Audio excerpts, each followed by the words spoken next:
they are not welcome here.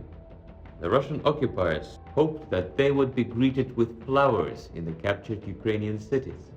Instead, they received protests from civilians who refused to obey the aggressor and were reluctant to have anything to do with the so-called Russian world, which allegedly came to liberate Ukrainians.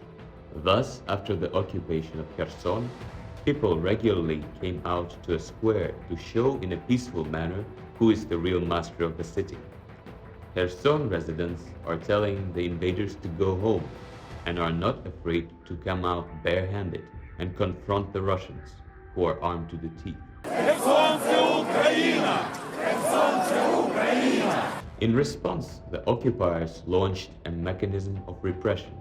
They have seized a local prison and abducted the most active protesters. To combat dissent, the invaders brought punitive battalions of the Russian Guard to the Kherson region.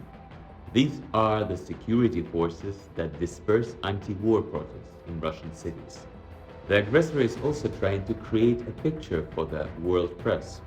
According to them, the Ukrainians allegedly were waiting for the occupiers and are happy to receive humanitarian aid from them. However, this scenario failed, again due to protests by patriots. The occupiers are also using criminal methods in the Kherson region. In the town of Nova Kakhovka, people are protesting against the invaders. Citizens are dispersed using weapons. In the seaside town of Skadovsk, the occupiers kidnapped the mayor who resisted them.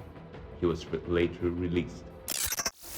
Other large-scale protests erupted in the captured Melitopol, the city near Mariupol and Zaporizhia, which is tirelessly fighting for its independence. The occupiers are trying various ways to suppress the protests. They are hunting for activists and even kidnapped the mayor who did not want to cooperate with the occupiers. Fortunately, he has managed to escape from captivity. People are also protesting against the Russian occupation in another city in Zaporizhia region, Berdyansk, near the Sea of Azov. The occupiers seized administrative buildings there. Civilians regularly gather in the city's central square, waving Ukrainian flags and singing songs, because people want to live in independent Ukraine. Russia attacks not only physically. It has been waging an information war against the world and peace for a long time. Зона свободной торговли с Европой – это прямая сдача страны, ее разорение. В подгузниках 44 человека. Небритых, пьяных, с теми же самыми шевронами. Every day, millions of people listen to and read the outright lies of Russian journalists about Nazis in Ukraine, bloodthirsty Europe, and envious America. Самый неэффективный альянс, который можно себе только представить. Putin's propagandists stage fake news stories, defacing the main rule of journalism – honesty.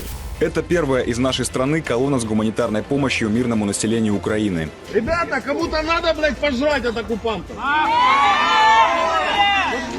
Since the beginning of the Russian invasion of Ukraine, the amount of Russian propaganda has grown to 90% worldwide. На Украине гораздо хуже.